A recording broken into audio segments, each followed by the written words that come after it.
Hello guys and welcome to the channel. ఈరోజు ఈ వీడియోలో మనం పార్థెనోజెనెసిస్ అనే టాపిక్ గురించి మాట్లాడుకుందాం. జనరల్గా మనకు తెలిసినంత వరకు రీప్రొడక్షన్ జరగాలి అంటే ఒక ఆడ అండ్ ఒక మగ తప్పనిసరి. ఫీమేల్ ఎగ్తో మేల్ స్పర్మ్ కలిసి గుడ్డు పిండంగా మారి బిడ్డగా బయటకొస్తుంది. కానీ అసలు మేల్ అవసరం లేకుండా మేటింగ్ అంటే సెక్స్ అవసరం లేకుండా ఎగ్ ఫెర్టిలైజ్ అయిపోయి బేబీస్ ప్రొడ్యూస్ అవుతాయన్న విషయం మీకు తెలుసా? అవును, ఇది నిజంగా జరుగుతుంది. ఈ ప్రక్రియనే పార్థెనోజెనెసిస్ ఆర్ వెర్జిన్ బర్త్ అని కూడా అంటారు. ఈ ప్రక్రియ మమల్స్లో అసాధ్యం, కానీ ఇతర జీవుల్లో మనం చూడొచ్చు. కీటకాలు, చీమలు, తేనెటీగలు, కొన్ని రకాల చేపలు, ఇంకొన్ని రకాల బల్లుల జాతులు మేల్ పార్ట్నర్ లేనప్పటికీ అండ్ మేటింగ్ జరగనప్పటికీ సిచ్యువేషన్స్ని బట్టి పిల్లల్ని తామంతట అవే రిప్రొడ్యూస్ చేయగలవు. ఒక మేల్ అండ్ ఒక ఫీమేల్కి మేటింగ్ జరిగినప్పుడు పుట్టబోయే బిడ్డ మేల్ ఆర్ ఫీమేల్ అయ్యే ఛాన్సెస్ ఉంటాయి.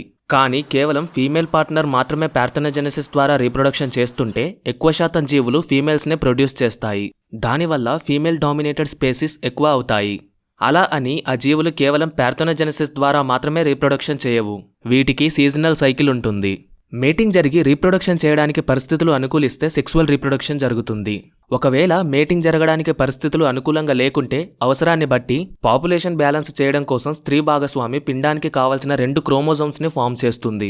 అలా మేల్ అవసరం లేకుండానే పిల్లల్ని ఉత్పత్తి చేస్తుంది. ఈ పార్థెనోజెనెసిస్ ప్రాసెస్ 2 విధాలుగా జరుగుతుంది. ఒకటి న్యాచురల్గా జరుగుతుంది, ఇంకోటి ఆర్టిఫిషియల్గా జరుగుతుంది.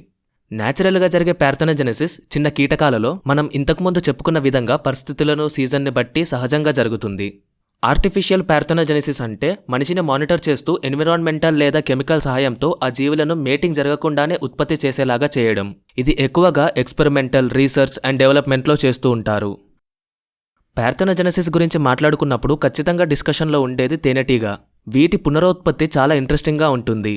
తేనెటీగలు సెక్సువల్గా మరియు పార్థెనోజెనెసిస్ 2 విధాలుగా రీప్రొడక్షన్ చేయగలవు. జనరల్గా ప్రతి తేనెతెట్టలో ఒక క్వీన్ బీ ఉంటుంది. మొత్తం తేనెతెట్టలో ఒక క్వీన్ బీ మరియు చాలా ఫీమేల్ బీస్ అండ్ చాలా ఎక్కువ సంఖ్యలో మేల్ బీస్ ఉంటాయి. అయితే ఇంట్రెస్టింగ్ థింగ్ ఏంటంటే ఆ మొత్తం తేనెతెట్టలో క్వీన్ బీ తప్ప మిగిలిన అన్ని బీస్ స్టెరైల్ అయి ఉంటాయి.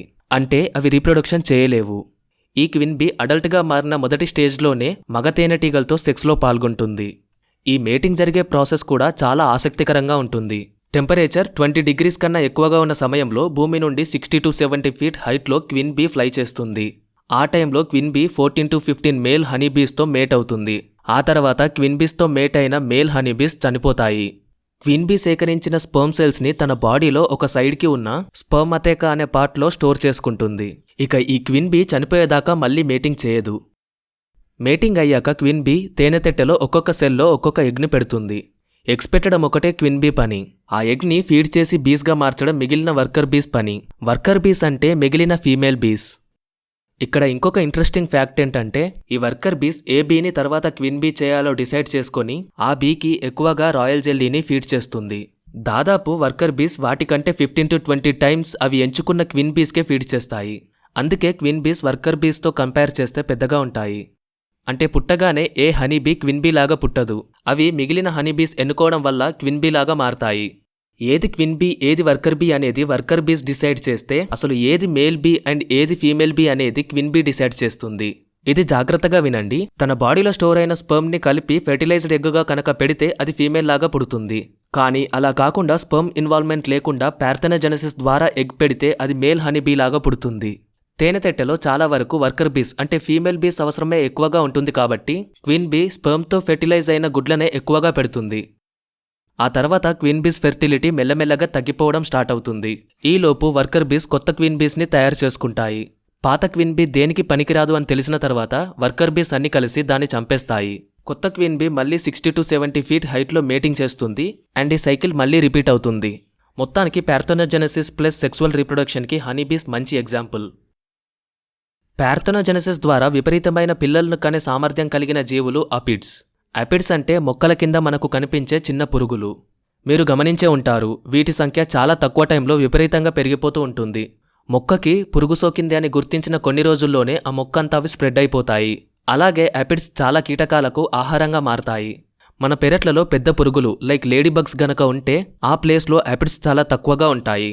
అన్ని కీటకాలు ఎన్ని అపిడ్స్ని తిన్నా కానీ అపిడ్స్ ఉనికి ఉండాలంటే పార్థెనోజెనెసిస్ ఒక్కటే దారి. కాబట్టి అపిడ్స్ సెక్స్ చేసి రీప్రొడక్షన్ చేయడం కంటే పార్థెనోజెనెసిస్ ద్వారానే రీప్రొడక్షన్ చేస్తాయి. ప్రతి సంవత్సరం వింటర్లో మాత్రమే సెక్స్లో పాల్గొని ఎగ్స్ పెట్టి ఫీమేల్స్ని కనడం ద్వారా వాటి రీప్రొడక్షన్ సైకిల్ స్టార్ట్ అవుతుంది. స్ప్రింగ్ మరియు సమ్మర్లో ఈ ఫీమేల్ అపిడ్స్ ఎగ్స్ కాకుండా పార్థెనోజెనెసిస్ ద్వారా డైరెక్ట్గా పిల్లల్ని పెట్టేస్తుంది.